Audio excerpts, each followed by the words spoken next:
Olá, eu sou a Ana e este é o Educação Financeira para a Vida, o seu podcast sobre finanças e espiritualidade.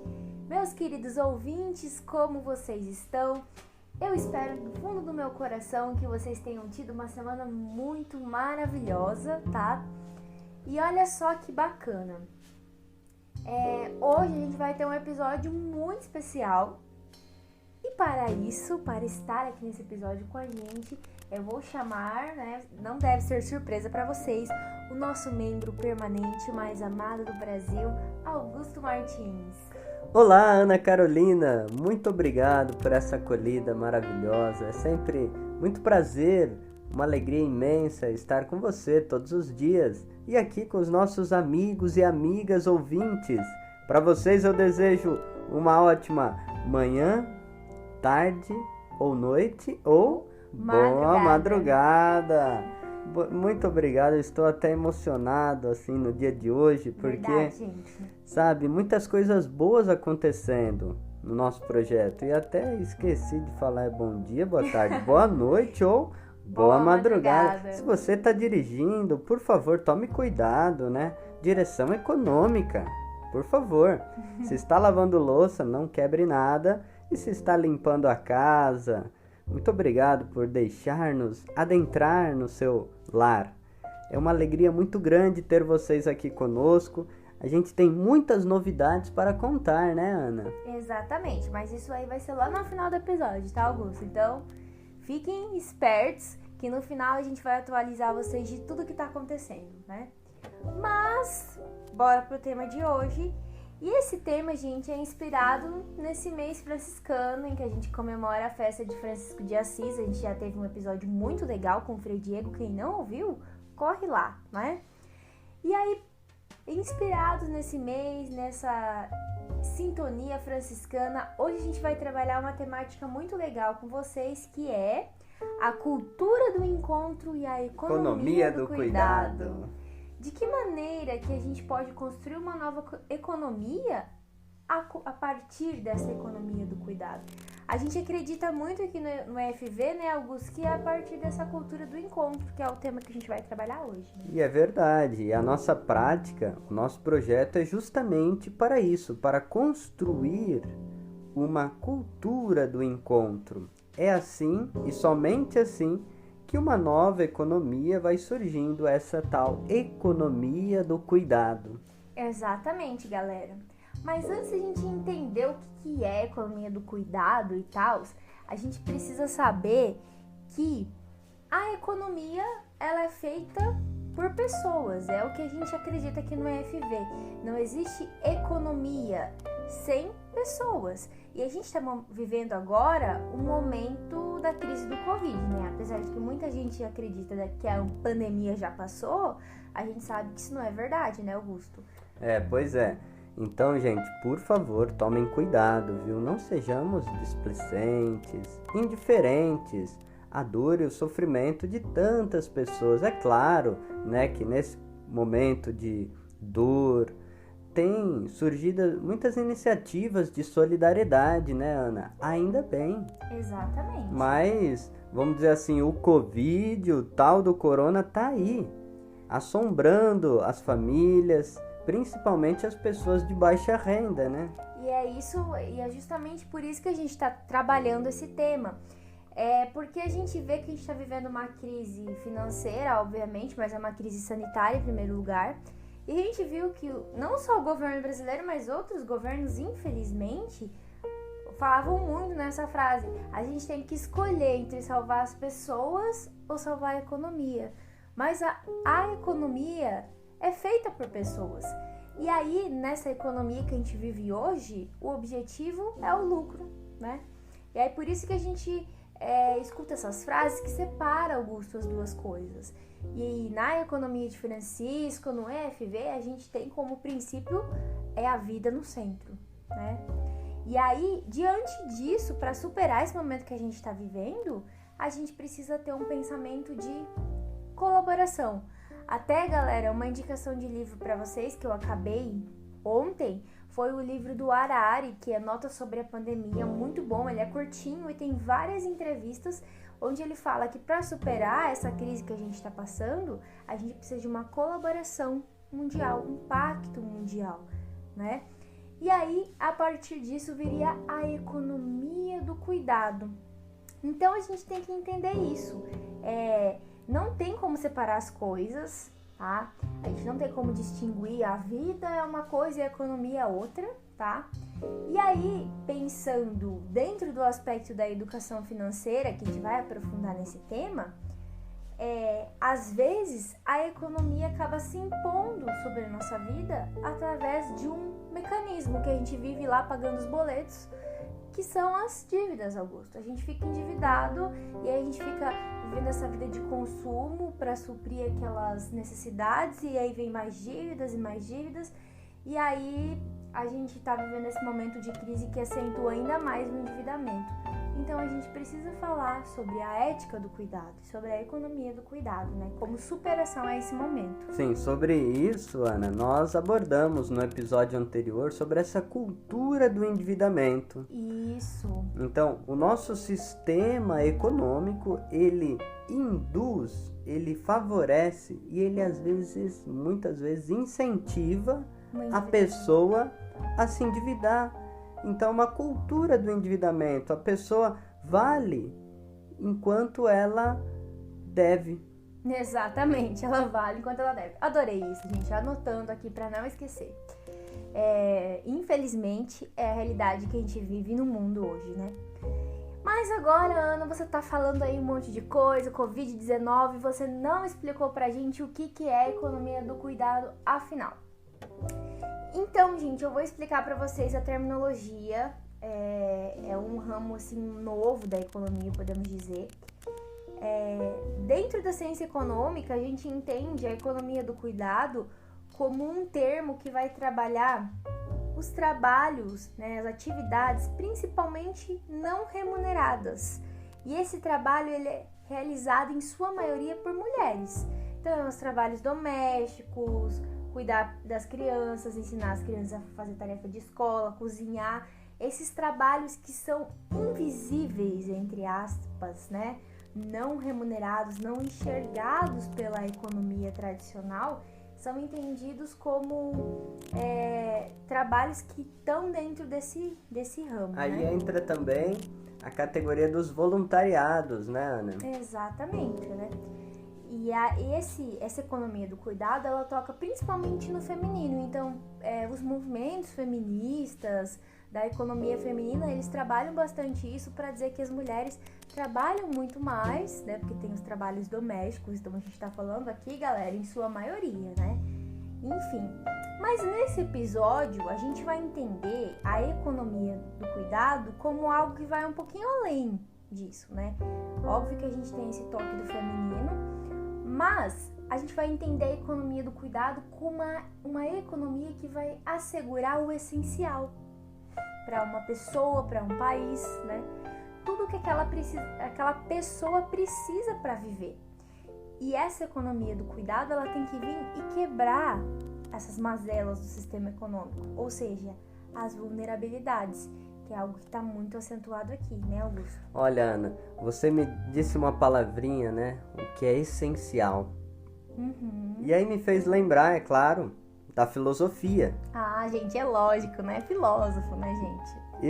E assim, vamos dizer assim, filosofando sobre essa tal economia do cuidado, que para além de algo que é não remunerado, por que não pensar uma economia que cuide dos mais vulneráveis, enquanto não apenas enquanto um adjetivo, um atributo desta economia, né, desse substantivo feminino que é a economia.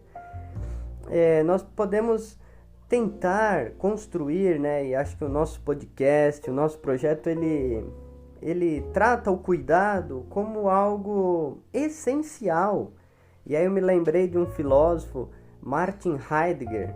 Ele diz: a autenticidade do ser no mundo, o Dasein, em alemão, Dasein significa o ser no mundo. Aprendi uma palavra nova aí. O homem e a mulher, estando na realidade, na sua existência, ele se constitui pessoa humana à medida que ele cuida. Então o DNA, a marca, a carteira de identidade da pessoa humana é a sua capacidade de sair de si mesmo, de cuidar. Então a economia do cuidado é o ser humano, é a pessoa, homens e mulheres, fazendo aquilo que eles nasceram para fazer, ou seja, cuidar. E aí cuidar é verbo, cuidar é fazer, cuidar é uma praxis, não é um blá blá blá. Não. E não é cuidar só das finanças, que é a parte da educação financeira que a gente vai comentar aqui. É cuidar da família. Agora a gente cuida com a saúde muito por causa do Covid. Não deveria ser assim só agora. É cuidar do meio ambiente, porque a economia é a vida e é a vida como um todo, né? É o planeta que a gente vive, são os recursos naturais que fazem parte do sistema econômico, é a vida, ou seja, é enxergar no outro não só um colaborador, um trabalhador, enxergar uma pessoa. Sim, né, Augusto? E também você disse dos recursos naturais que são finitos, mas estão aí. O Papa Francisco nos diz que tudo está interligado. Então a exploração do meio ambiente, ela revela uma fragilidade, né? Esse pensamento de dominação, de conquistar, de explorar, de sugar até a última fagulha. E essa exploração, ela gera feridas no meio ambiente e nos pobres. Um exemplo disso é o que aconteceu no desastre atentado de Mariana. Desastre, entre aspas, acidente, entre aspas, né, gente? E tudo isso que o Augusto falou me faz lembrar muito de que a economia do cuidado é pra gente aqui na UFV um princípio também. Porque a nossa educação financeira não é simplesmente para ensinar você que você precisa poupar para aposentadoria ou consumir melhor. Também, é claro, mas a gente quer fazer vocês pensarem, quer fazer vocês refletirem. E a educação financeira, ela é uma maneira de cuidar.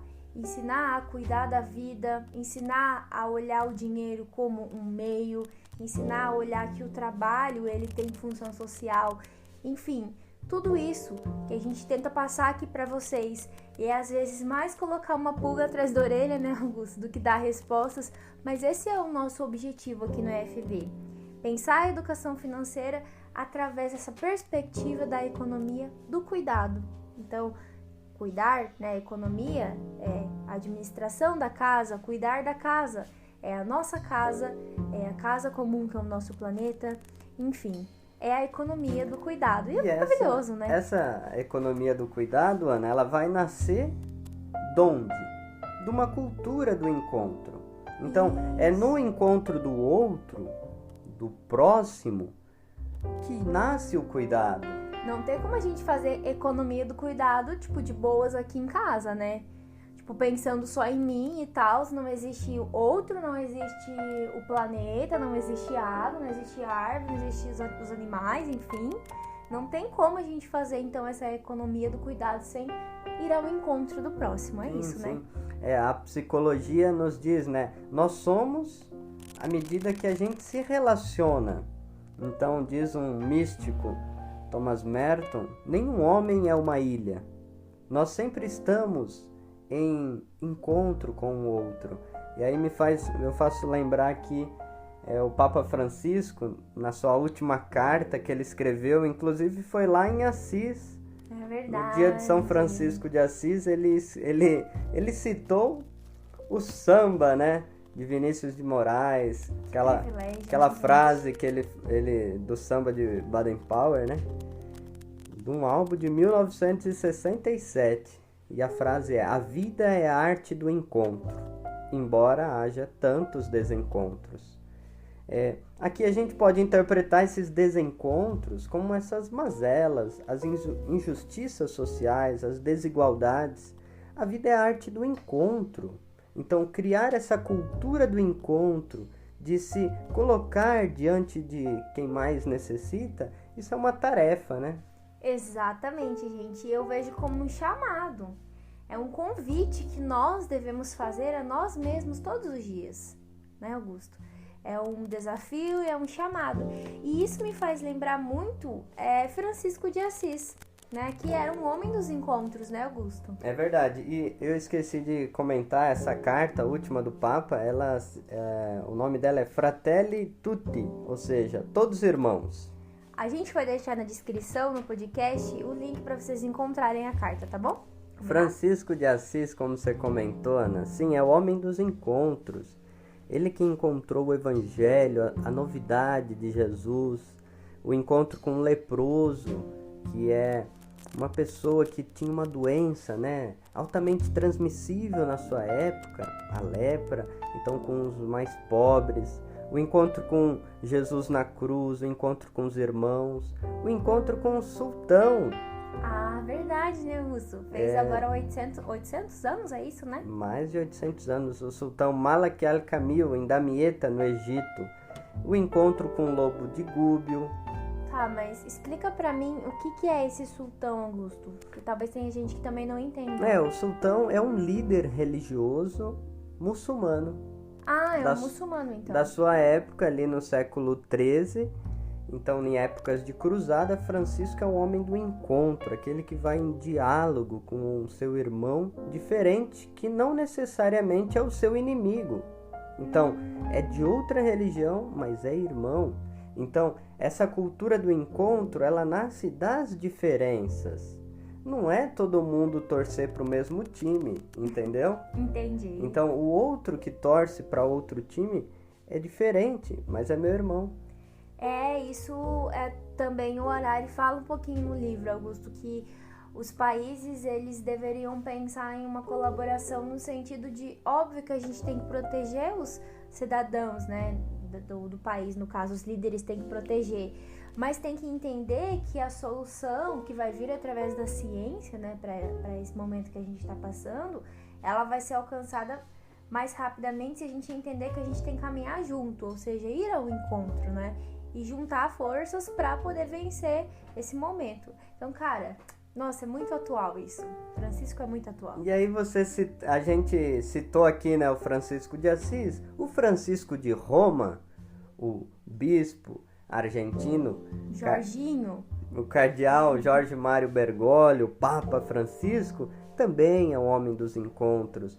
Lembramos o encontro em Lampedusa com aqueles sofredores migrantes, aonde ele denunciou a globalização da indiferença, a cultura do descartável, que faz as pessoas saírem das suas terras, essa indústria das guerras, do lucro acima de tudo, as pessoas que deixam seus lares por causa da fome, por causa da miséria.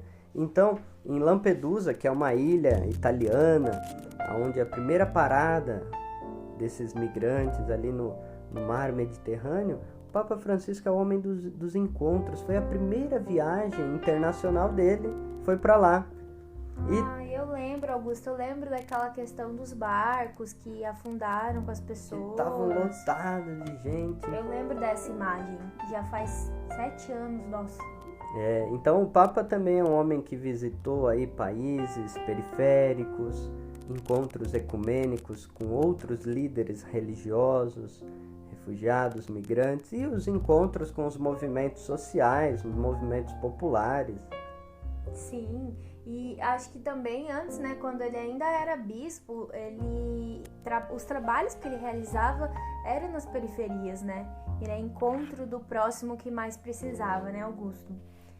E outra coisa que eu tava pensando aqui que me faz lembrar toda essa questão da cultura do encontro e a economia do cuidado é um episódio muito marcante que a gente tem nos evangelhos, né?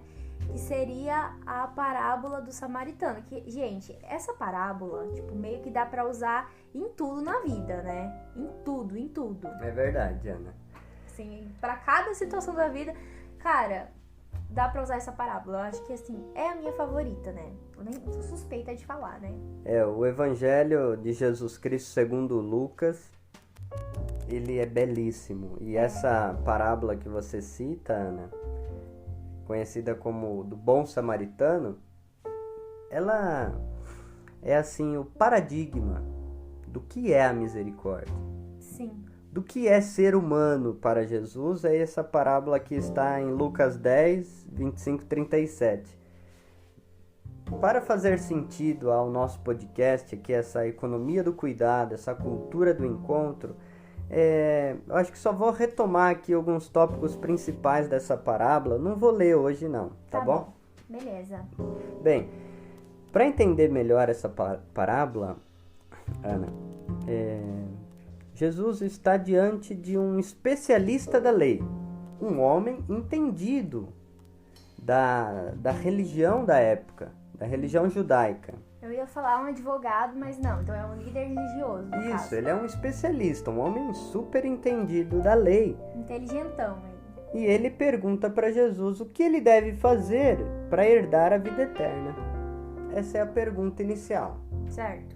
Bem, Jesus, então, simplesmente o diz.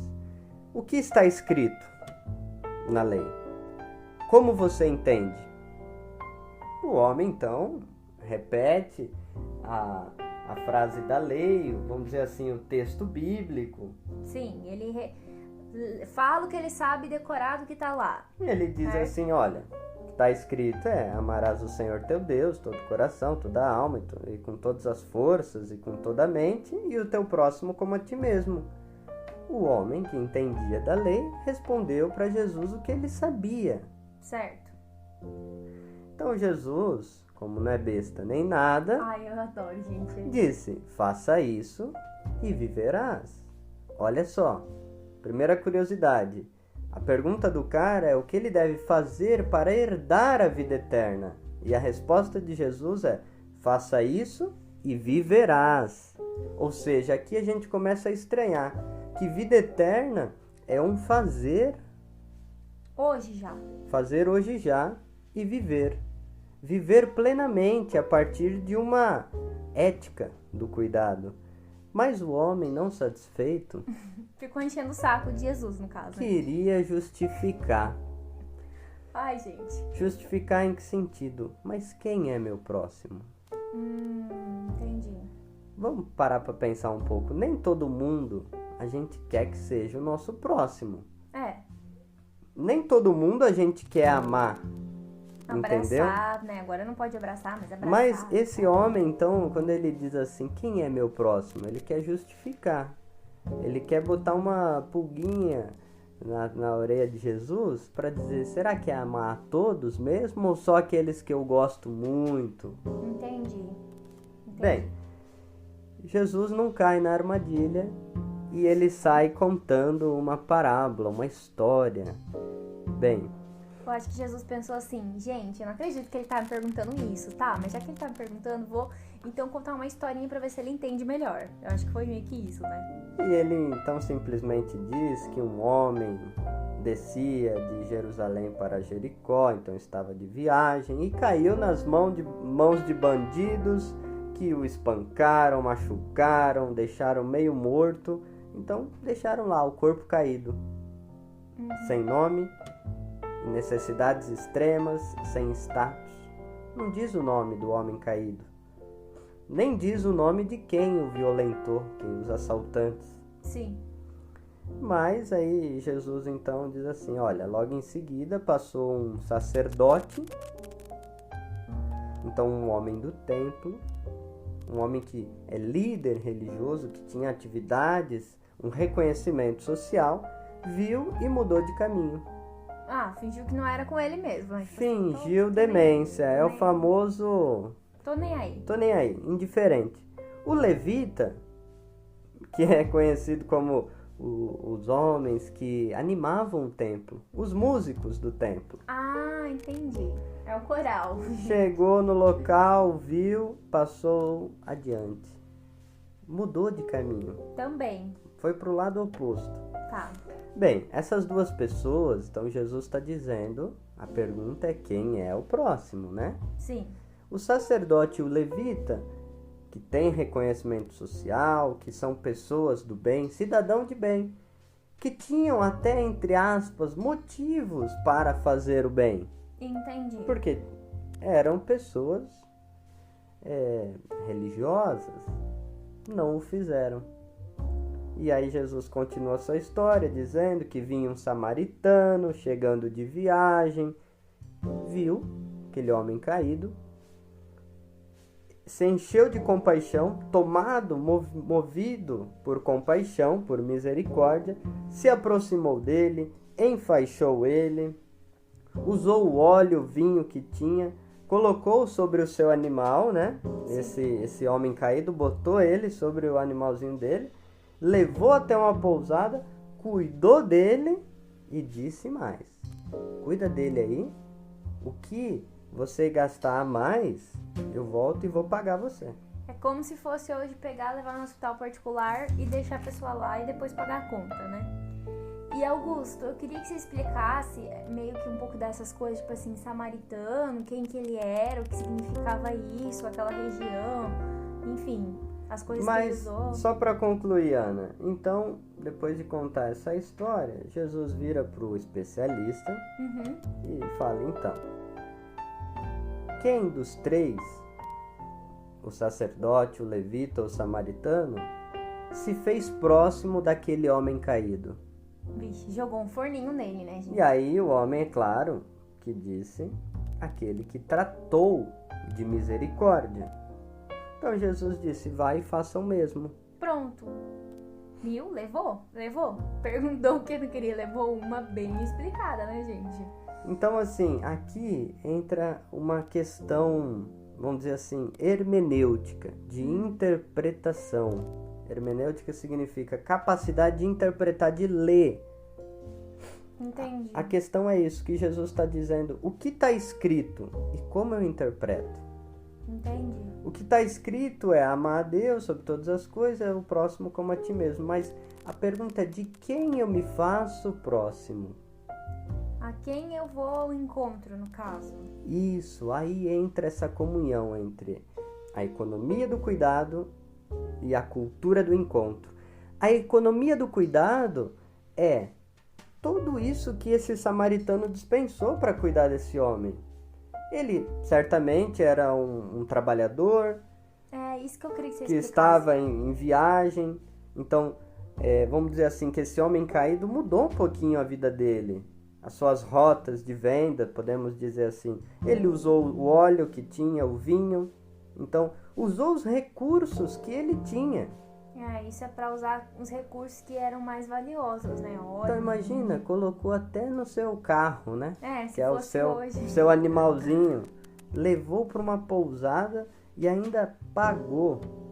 Então, assim, eu já vou responder a sua pergunta, Ana, mas só para dizer assim, dessa comunhão entre uma economia do cuidado e uma cultura do encontro. A gente precisa se fazer próximo daqueles caídos. Sim. Daqueles sem nome, sem rosto, daqueles sem RG, né? Sem CPF. Sem CPF. Ai, gente, nossa, não gosto sem status sociais. Mas só para a galera entender por que Jesus usa a figura do samaritano, pensa na pessoa que você mais odeia na vida. Já pensei aqui, gente. Ó, desculpa, mas já pensei. Naquela pessoa que você não suporta. Sim. Esse é o seu samaritano. Entendi.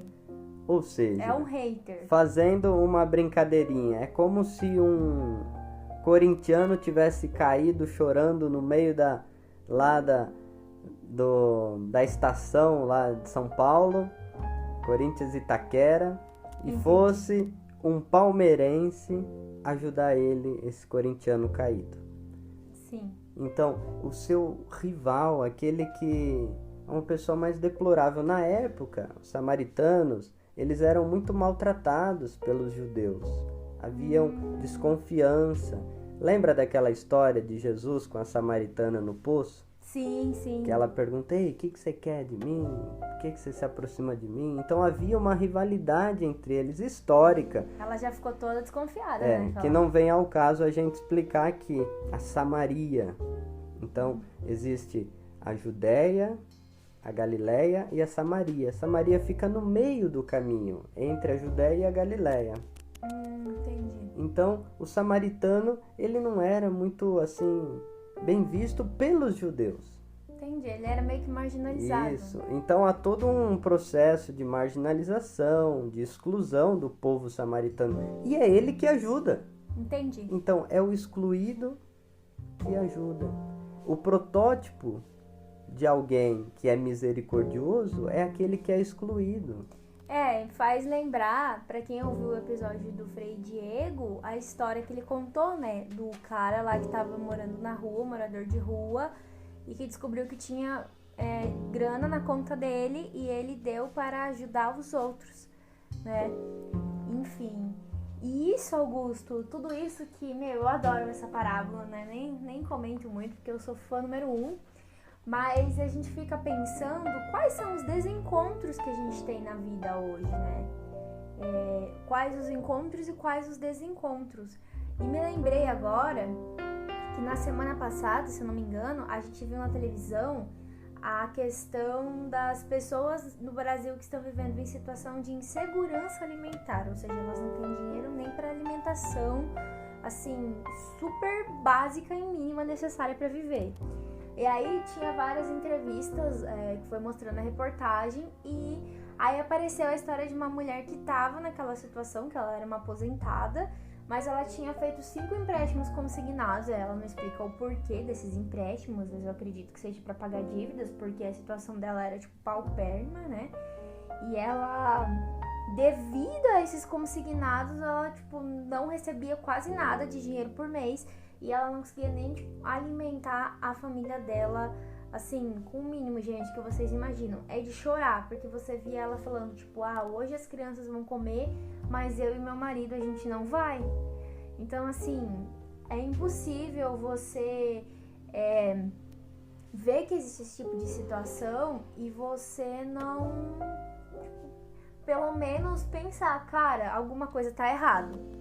É verdade. E a gente trouxe esse exemplo justamente porque no ano 2020, nesse ano que nós estamos, o Prêmio Nobel da Paz foi justamente dado pro Programa Mundial de Alimentos da ONU, a famosa WFP. Então aí a gente faz esse link entre a insegurança alimentar, fruto de uma injustiça, de uma falta de educação financeira, que certamente essa mulher foi vítima. Sim. Então está ali numa vulnerabilidade. E me faz lembrar também uma outra situação que tem a ver com uma atividade do FV que a gente fez com educadoras sociais, que essas educadoras, elas ensinam artesanato para mulheres em situações de vulnerabilidade. E óbvio que os primeiros materiais essas mulheres ganham para fazer os artesanatos. Mas as mulheres, gente, elas estavam colocando assim, tipo, preços baixíssimos nos artesanatos, os quais ela não conseguiria nem comprar os próximos materiais, e tinha gente se aproveitando disso, tipo, que era uma tal de toalha de macramê, que eu nem sei ainda direito o que é isso, mas dizem que vendem esse artesanato por R$200 e a mulher tava querendo vender por 20, ela não conseguiria comprar nem, tipo, 1/10 da linha que ela precisaria para fazer o próximo. E aí teve gente se aproveitando da inocência, vamos dizer, financeira dessas pessoas. Então isso é para ilustrar o quanto uma educação financeira e trabalhos de formiguinha podem colaborar. É verdade. Então, você aí que está nos ouvindo, amigos e amigas ouvintes, lembre-se que a transformação, a construção de uma nova economia, dessa economia do cuidado, que vai vir através da cultura do encontro, vai se dar também por cada um de nós. Exato. Pelas nossas ações no cotidiano. Nós acreditamos, né, Ana, que a educação financeira é sim a terra fértil para o surgimento de novos modelos econômicos, de novas formas de lidar com o dinheiro, pautada na justiça, na igualdade, na dignidade humana, na sustentabilidade, na qualidade de vida, né, gente? E é óbvio que a gente não tá eximindo o papel do Estado aqui, muito pelo contrário. A gente tá dizendo que a gente também pode fazer algo como o samaritano fez. Alguém poderia ilustrar ali na parábola, não, mas os caras da lei, que eu nem sei quais eram os reis ou os imperadores, eu não sei, que deveriam ser responsáveis por essa pessoa que estava lá caída, tudo bem. Mas por causa disso eu vou ficar indiferente? A gente não pode viver essa cultura da indiferença que o Papa Francisco tanto fala nos seus documentos, né?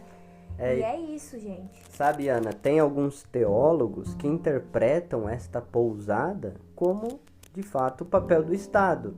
E este homem que vai cobrar do Estado se ele fez o que deveria ser feito, que é cuidar do homem caído. Então, esse homem que paga, entre aspas, os seus impostos, ele exige que esta pousada cuide dos caídos. Olha que legal, gente, eu não sabia disso. Essa parte eu não sabia.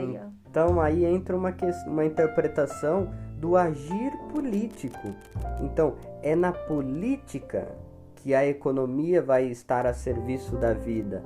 E aí isso é a novidade do Papa Francisco na sua última carta. Nada vai se dar para além da história, para além da política. É diferente do que a gente está falando aqui de uma politicagem, de um partidarismo, assim, dessa briga de poder, de quem quer ali disputar e conseguir ter mais dinheiro e corrupção. Não, a gente está falando de boas políticas, e é isso que o Papa se refere. Exatamente. Dentre essas políticas está a nossa vida, nosso dia a dia. A economia é a nossa vida e nós somos a economia. Então a gente tem que ter esse olhar crítico e a gente tem que pensar em que ponto a gente pode colaborar. Assim, você ensinando uma pessoa a fazer alguma coisa, você está ajudando. Eu penso muito nisso. Não necessariamente precisa ser um dinheiro, um auxílio financeiro. Às vezes a pessoa precisa de alguém que a escute, ela precisa de alguém que lhe ensine, ela precisa de alguém que a acompanhe. E é isso que a economia do cuidado fala pra gente. Ir ao encontro e cuidar do próximo, né, Augusto? É verdade.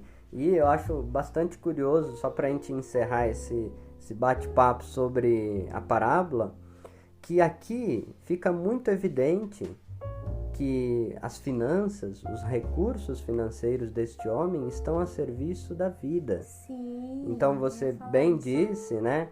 Mas às vezes é sim preciso dar. A gente está nesse debate aqui no Brasil sobre a renda básica universal, sobre o auxílio emergencial. Pera lá, se nós ainda estamos vivendo em situações de crise, por que retirar? Sim. Entendeu?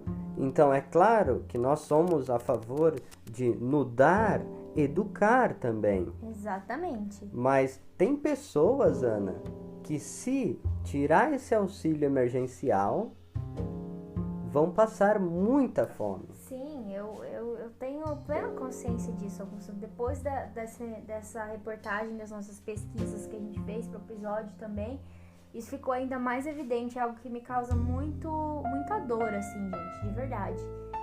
E pensando no samaritano também é outra coisa que, com certeza, assim, ó, se ele não tinha uma grana guardada, aquilo meio que desestruturou as finanças dele, né? Mas ele ainda assim o ajudou e depois recompôs a vida. E é assim que a gente tem que pensar, né? Cuidado vem em primeiro lugar, porque a vida vem em primeiro lugar. É isso mesmo. Então, olha, se vocês gostaram das nossas reflexões, do podcast de hoje, compartilhe com seus amigos, com suas amigas, com seus familiares e diga, olha só que interessante essa reflexão, né?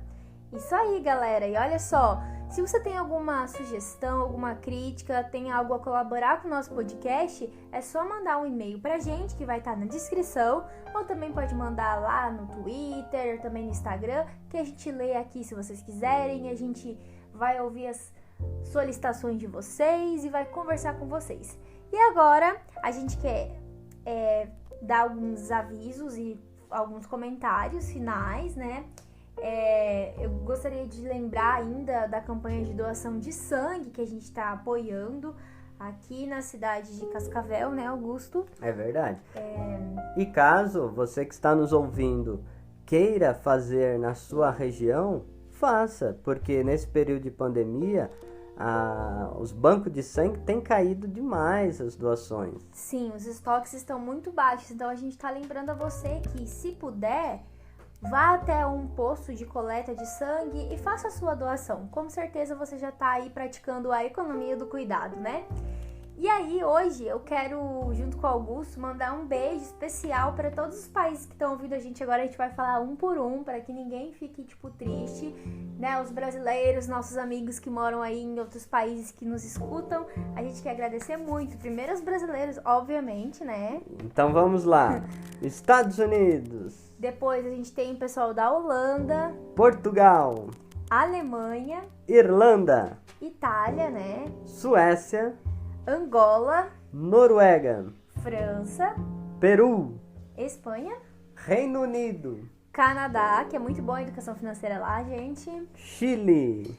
Equador, Colômbia. Singapura.